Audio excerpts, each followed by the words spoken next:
If your air conditioner is running but your home just won't cool down, here are 3 quick things to check. Brought to you by Accu-Temp Heating and Air in Palm Coast and Flagler Beach. Number 1. A dirty air filter.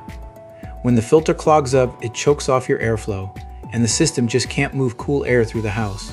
In our Florida heat, check it about every 30 days and replace it when it looks gray and dusty. Number 2. A blocked outdoor unit. That big fan outside needs to breathe so it can release heat. If it's packed with grass, leaves, or dust, your system can't cool.